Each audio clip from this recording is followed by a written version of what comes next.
With me today, I've got Craig Fuller, who was Chief of Staff to Vice President Bush in the 1980s and is now a senior, I know I'd get that wrong, Executive Vice President of APCO Worldwide. Thanks for joining us today. What have you made of the week's events? So it's been a fairly momentous week, and yet very little has changed in many ways. Certainly in the Democratic race, I suppose John McCain has emerged as the front runner of the Republicans, but the Democrats, it's sort of almost as you were. Well, it turns out that our Super Tuesday wasn't quite as super as some people thought a few months ago. In fact, some people thought that this was going to be the election, the primary election that was going to anoint the former mayor of New York, Rudy Giuliani, and perhaps Mrs. Clinton as the candidates. Well, of course, Rudy Giuliani is not even a candidate anymore. Coming out of Super Tuesday, we had kind of 5 candidates going in: Clinton and Obama on the Democratic side, and McCain, Romney, and Huckabee on the Republican side. We have 5 coming out, so it didn't really settle what it meant to settle.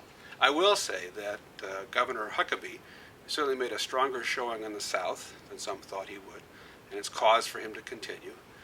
Governor Romney has said he will continue. There's speculation that we may see him dropping out. He has the funds to continue if he chooses to do so. But clearly on the Republican side, it was a big night for Senator McCain. He has, if not captured enough delegates to claim the nomination, he's certainly on the path to do so. What about Romney, though? Because I know you've been advising him on his campaign. What did he get wrong? Because he looks like an identikit president to many people, and yet there's just something there that hasn't worked.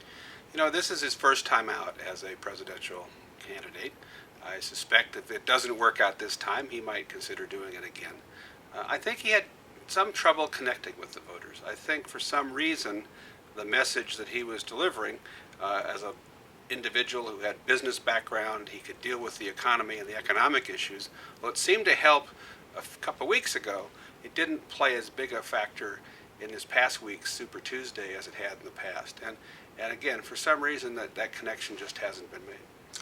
Now, a lot of people, a lot of pundits are saying that if it's McCain-Clinton, McCain can win, but if it's McCain-Obama, it's going to be much more difficult because obviously Hillary Clinton polarizes the Republican vote, and they will come out and vote for McCain in those circumstances.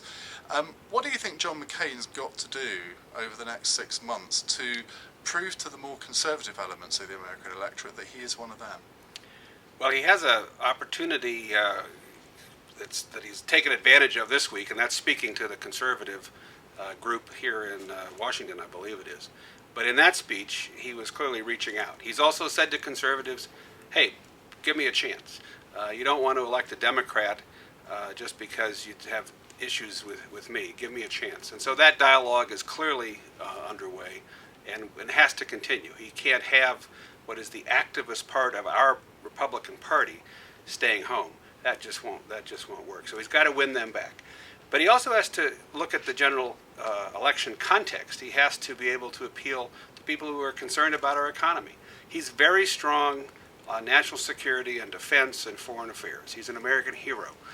But he has got to shore up what people will expect of him in terms of the economy. I suspect he does that in part with a vice presidential choice who has more domestic and economic background. Because this is not the time to pick a candidate who hasn't got much expertise. I mean, I remember your old boss, George Bush, got into a lot of difficulties in '92 when there was a bit of a recession. I mean, I think the economic pundits are trying to talk up a recession at the moment, but things aren't looking great on the economy. Things are not looking particularly great. We've just had a week or so ago when President Bush introduced his last federal budget, a $3 trillion budget with a $400 billion deficit. We've been reminded that we're going to be dealing with deficits for some time, given our policies around the world. So this is a particularly challenging time, and I think the American voters are going to be concerned about who's going to make their lives better as a result. And it's clearly a matter for somebody with experience. Now, McCain will claim that he has that experience based on his 2 decades of service here in Washington. Now, George the current George Bush seems to have been written out of the media at the moment. He doesn't get any coverage for anything he does, as far as I can see. You were in the White House when Reagan was in his last year. How difficult is it for a sitting president in his last year of a two-term presidency? Well, I've always maintained that a president is always relevant, but I will say that the situation here is testing that theory a bit. What's so different this time is that there is no incumbent on the ticket. Neither the president, sitting president, nor the sitting vice president are seeking the nomination in the election. So in a way, there's no one on that playing field out there defending them, out there explaining their policies. So the budget I mentioned arrived, a week ago, dead on arrival. The Congress isn't even really seriously going to consider it.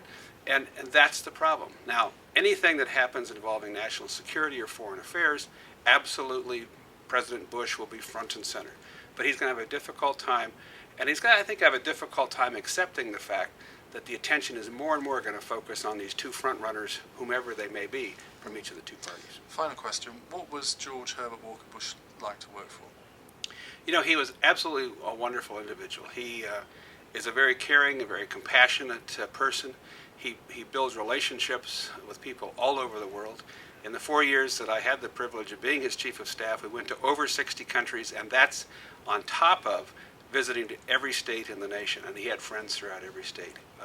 He's very energetic, and he remains a good friend, and I kind of wish he'd stop jumping out of airplanes with parachutes, but he's enjoying life out of office for sure. What do you think his legacy is? I think in some ways his legacy is going to relate to the fact that when we had a crisis, the invasion of Kuwait by Iraq, when we had a crisis, he could build a global coalition. And I think he has, in some ways, it's a lasting legacy because he taught people that that you can build a coalition, you can bring people together around a common cause if you work at it and you have relationships. I think you hear some of that discussion now with Barack Obama talking about he's going to go meet with world leaders to discuss issues of concern. He's not going to sit back and wait. And I think that's the George Bush that I really remember, somebody who was totally engaged in building relationships with people around the world. Great, thanks very much. My pleasure.